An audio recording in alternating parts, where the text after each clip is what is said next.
नमस्कार दोस्तों, आपका बहुत बहुत स्वागत है आकाश IAS research centre Bharwara Darbhanga में। चलिए शुरू करते हैं आज के नए एपिसोड को। आज का नया जो टॉपिक है, यूरोपीय कंपनियों का भारत आगमन। यूरोपीय कंपनियों का भारत आगमन है। देखते हैं सही क्रम पहले ध्यान में रखिएगा दोस्तों। एक तरफ कंपनी है, एक तरफ आगमन वर्ष है। तो पुर्तगाल सबसे पहले जो है पुर्तगाली कंपनी आया था 1498 में। उसके बाद अंग्रेज कंपनी 1600 ईस्वी में, डच 1602 में, डेनिश जो है 1616 में, और फ्रांसीसी जो आया था 1664 में, और स्वीडिश आया था 1731 में। तो याद रखिएगा दोस्तों, पहले क्रम पूछ दिया जाता है एग्जाम में कि जो है यूरोपीय कंपनियों का आगमन का क्रम क्या था। तो पहले पुर्तगाली आया, उसके बाद अंग्रेज आया, उसके बाद डच, उसके बाद डेनिश, उसके बाद फ्रांसीसी, उसके बाद स्वीडिश आया था। तो देखते हैं पुर्तगाली कंपनी जो है 1498 में आया, अंग्रेज जो है 1600 ईस्वी में आया, और डच जो है 1602 में आया, डेनिश 1616 में आया, फ्रांसीसी जो आया था 1664 में, और स्वीडिश जो आया था 1731 में। तो आज जो हम पढ़ेंगे पुर्तगाली कंपनी के बारे में, पुर्तगाली के बारे में पढ़ेंगे। चलिए शुरू करते हैं दोस्तों पुर्तगाली के बारे में। सबसे पहले मैं बात करता हूं दोस्तों पुर्तगाली जो पहला यूरोपियन कंपनी था, और प्रथम पुर्तगाली वास्को डी गामा जो है गुजराती पथ प्रदर्शक अब्दुल मनीद की सहायता से 90 दिनों की समुद्री यात्रा के बाद 17 मई 1498 ईस्वी को कालीकट केरल के बंदरगाह पर उतरा। याद रखिएगा दोस्तों।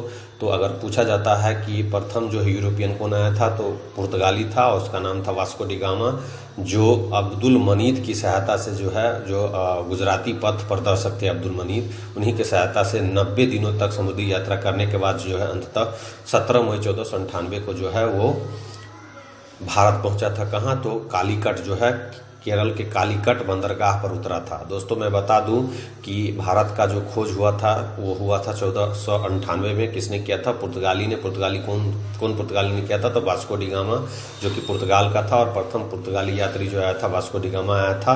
90 दिनों की समुद्री यात्रा के बाद जो है 17 मई 1498 को जो है कालीकट पर जो है केरल के बंदरगाह पर उतरा था, और जो है वहां पर जो है हिंदू शासक जमोरिन उसका स्वागत किया था। हिंदू शासक जो जमोरिन था, जो सबसे पहले जो है इनका स्वागत किया था वास्को डी गामा का।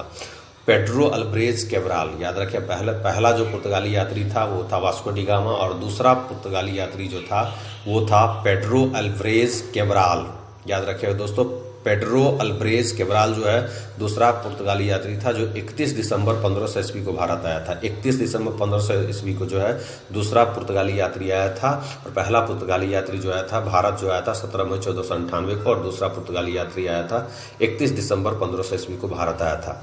अब जो है सबसे महत्वपूर्ण है, इस वीडियो का सबसे महत्वपूर्ण पॉइंट जो है वो मैं आपको बताने जा रहा हूँ। इसको गौर से देखिएगा दोस्तों।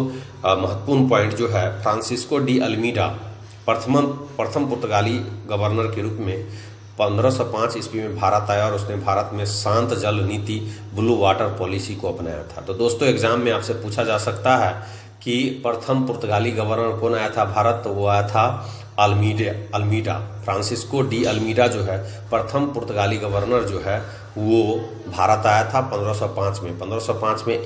1505 में आया था, और इन्होंने ब्लू वाटर पॉलिसी को अपनाया था, शांत जल नीति को अपनाया था। तो एग्जाम में पूछेगा कि निम्नलिखित में से कौन से पुर्तगाली गवर्नर थे जो जिन्होंने ब्लू वाटर पॉलिसी को अपनाया था, तो फ्रांसिस्को डी अल्मीडा ने। और भारत में जो प्रथम पुर्तगाली गवर्नर कौन आए थे, तो फ्रांसिस्को डी अल्मीडा आए थे। तो ये बहुत महत्वपूर्ण है, कई बार एग्जाम में प्रश्न पूछे जा चुके हैं। तो अगला जो पॉइंट है जो और भी महत्वपूर्ण है, 1509 ईस्वी में अल्बुकर्क जो है दूसरा गवर्नर बनकर के भारत आया था। तो एग्जाम में पूछेगा कि दूसरा गवर्नर जो है बनकर के जो है पुर्तगाली गवर्नर बनकर के जो आया था भारत, वो कौन था? तो वो था दोस्तों अल्बुकर्क था, और अल्बुकर्क को ही भारत में पुर्तगाली शक्ति का वास्तविक संस्थापक माना जाता है। अब अगर एग्जाम में पूछता है कि भारत में पुर्तगाली शक्ति का वास्तविक संस्थापक किसको माना जाता है, तो अल्बुकर्क को माना जाता है। याद रखिएगा, अल्बुकर्क को माना जाता है। 1510 ईस्वी में उसने बीजापुर के शासक आदिल शाह से गोवा छीना था। 1510 ईस्वी में जो बीजापुर के शासक जो थे यूसुफ आदिल शाह, उससे गोवा को छीन लिया था 1510 में इन्होंने अल्बुकर्क को। इसीलिए इसको भारत में पुर्तगाली शक्ति का वास्तविक संस्थापक कहा जाता है, जो कि दूसरा गवर्नर पुर्तगाली गवर्नर था। कौन? अल्बुकर्क, जो कि 1509 ईस्वी में आया था। 1510 में उसने क्या किया था? बीजापुर के शासक यूसुफ आदिल शाह से क्या किया? गोवा छीन लिया। अब है 1530 में पुर्तगाली गवर्नर जो है नीनू डी जो आया था, नीनू डी कुन्हा आया था। नीनू डी कुन्हा जो कि कोचीन के जगह गोवा को राजधानी बनाया। मैं बता दूं आपको, अल्बुकर्क जो था, जो अपना राजधानी बनाया था, वो कोचीन बनाया था, लेकिन जो पुर्तगाली यात्री गवर्नर, जो अगला पुर्तगाली गवर्नर जो था निंडू डी कुन्हा, वो कोचीन न बना करके अपना राजधानी गोवा बनाया था।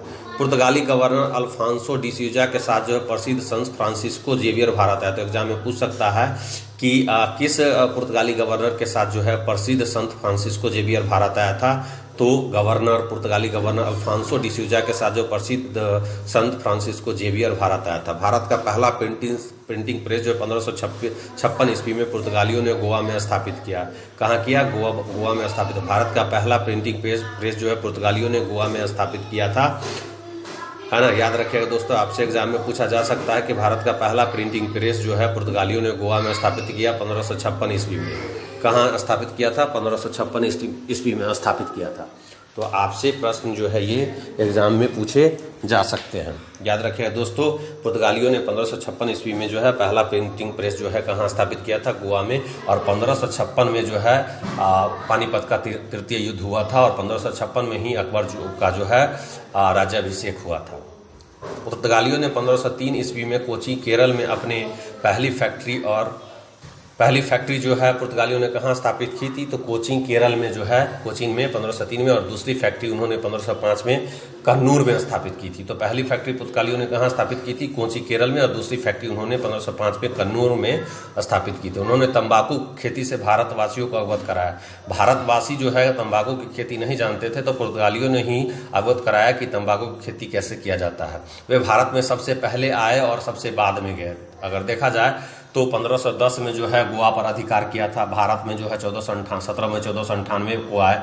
लेकिन जब भारत आज़ाद हो गया, 15 अगस्त 1947 को भारत आज़ाद हो गया, और भारत गणतंत्र 26 जनवरी 1950 को हो गया। उसके बाद भी जो है पुर्तगाल का शासन जो है गोवा पर था ही। इसका मतलब 1961 में जो है गोवा आज़ाद हुआ, और किसके चंगुल से? तो पुर्तगाली के चंगुल से। तो इस प्रकार देखते हैं कि पुर्तगाली जो थे सबसे पहले भारत आए और सबसे बाद में जो है भारत से गए। याद रखें दोस्तों। अब है यूरोपियों की प्रथम फैक्ट्रियाँ। जितने भी यूरोपियन कंपनी थे, जैसे पुर्तगाली, डच, अंग्रेज, डेनिश, फ्रांसीसी, तो उसके प्रथम फैक्ट्री कहाँ कहाँ थे? पुर्तगाली ने पहला फैक्ट्री जो स्थापित किया था कोची केरल 1503 में। डच ने पहला फैक्ट्री स्थापित किया था वो मसूलीपट्टनम, जो कि आंध्र प्रदेश में है, 1605 में। और अंग्रेज ने पहला फैक्ट्री स्थापित किया था, कहाँ किया था दोस्तों? तो वो मसूलीपट्टनम में किया था। अंग्रेज ने भी पहला फैक्ट्री जो स्थापित किया था मसूलीपट्टनम में किया था। और डेनिश ने ट्रावनकोर में पहला फैक्ट्री स्थापित किया था तंजौर में 1620 में। और अंग्रेज ने मसूलीपट्टनम जो है पहला फैक्ट्री स्थापित किया था वो 1611 में। और फ्रांसीसी ने पहला फैक्ट्री स्थापित किया था सूरत गुजरात में 1668 में। तो इस प्रकार में देखते हैं कि पुर्तगाली ने पहला फैक्ट्री कोचीन में, डच ने पहला फैक्ट्री मसूलीपट्टनम में, अंग्रेज ने पहला फैक्ट्री मसूलीपट्टनम में, डेनिश ने पहला फैक्ट्री जो है ट्रावनकोर में, और फ्रांसीसी ने पहला फैक्ट्री जो है सूरत में स्थापित किया था। तो इस प्रकार आप देखते हैं कि ये वीडियो आपको कैसा लगा, आप जरूर कमेंट में बताएं, और ज़्यादा से ज़्यादा शेयर करें, लाइक करें, और सब्सक्राइब जरूर करें दोस्तों। बहुत मेहनत पड़ता है इस प्रकार के वीडियो बनाने में। ये अगर आप 66वीं बीपीएससी पीटी की तैयारी ऑनलाइन करना चाहते हैं तो दोस्तों इस नंबर पर कॉल करके आप हमसे जुड़ सकते हैं। आप ऑनलाइन क्लास कर सकते हैं। ये नंबर है 9110983903। ये मेरा व्हाट्सअप नंबर भी, इससे भी जुड़ सकते हैं। किसी भी विभिन्न प्रकार के कॉम्पिटिटिव एग्जाम की तैयारी करना चाहते हैं तो इस नंबर पर कांटेक्ट करके आप हमसे संपर्क कर सकते हैं। तो आज के एपिसोड को यहीं पर हम मुकम्मल करते हैं। फिर मिलेंगे आप अगले एपिसोड में। तब तक के लिए bye bye, take care, hope to see you again, have a nice time. दोस्तों जय हिंद, वंदे मातरम। आकाश IAS रिसर्च सेंटर को जरूर सब्सक्राइब करें दोस्तों।